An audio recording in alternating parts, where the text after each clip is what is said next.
Every year when spring arrives, bringing with it warmth and the symbolic renewal of life, the SAPS as a family remembers our heroes and heroines who lost their lives in the line of duty. Due to COVID-19, the annual SAPS Commemoration Day was conducted virtually, with only a handful of family members physically present at the Union Building's SAPS Memorial Site. Fr. Sergeant Mukwena K. Sergeant Hoffman D.D. As the names of the fallen were being read, the few family members who were present filed to pay their respects by laying wreaths at the memorial site.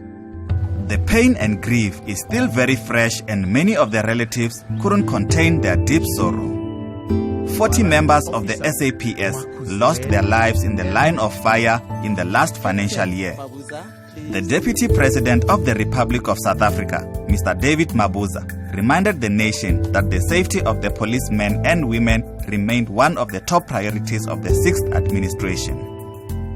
It remains of serious concern that police officers are killed by suspects resisting arrest while responding to complaints, effecting arrests in stop and search operations, and in vehicle accident.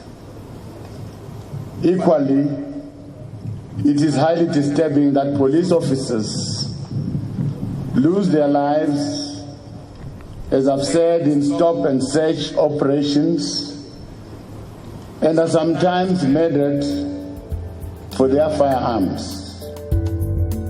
The Minister of Police commiserated with the families of the 40 fallen members and comforted the families, saying their sacrifice was not in vain. The minister also remembered those men and women in blue who had succumbed to the COVID-19 pandemic.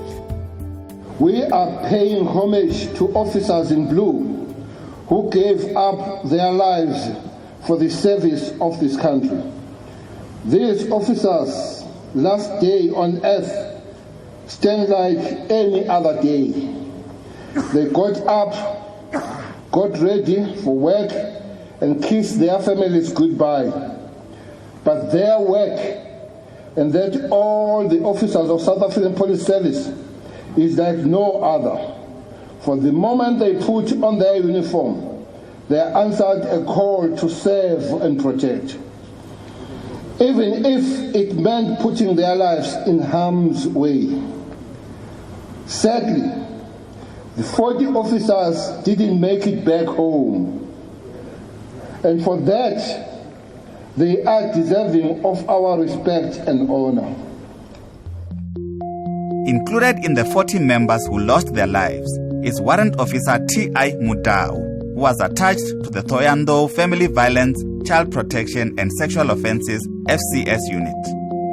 Warrant Officer Mudau was brutally hacked to death by a rape suspect in March 2020.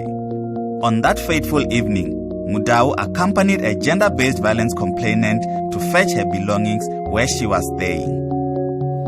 The National Commissioner, General Sitole, laid a wreath on behalf of the SAPS and thanked the families for allowing their sons, daughters, mothers and fathers to serve their nation. I am confident that our mourners and the families of our fallen members are comforted by your presence and the realization that their loved ones are receiving a befitting send-off. I must particularly thank the families and loved ones of our departed members for having the courage, despite your deep sorrow and pain, to be part of this remarkable occasion. We as the South African Police Service also wish to thank you for your unconditional love and support of our fallen heroes and heroines throughout their careers. Warrant Officer Mudau leaves behind his wife and 5 children, with the youngest being 8 years old. The death of one police officer is one death too many. They had hoped of witnessing the blossoming of dreams of their children. Without question, these were dedicated professionals who were willing to place their lives in the line of duty in order to secure and ensure that every citizen of our country and all those within our borders are safe from harm. The effects of these members' deaths are felt for generations to come. Children are left without parents, many are left robbed of a breadwinner. The senseless attacks and killings of our police officers is an attack on our hard-fought democracy. Let us all salute these heroes and heroines for their bravery, selflessness, and sacrifices while protecting the citizens of this country.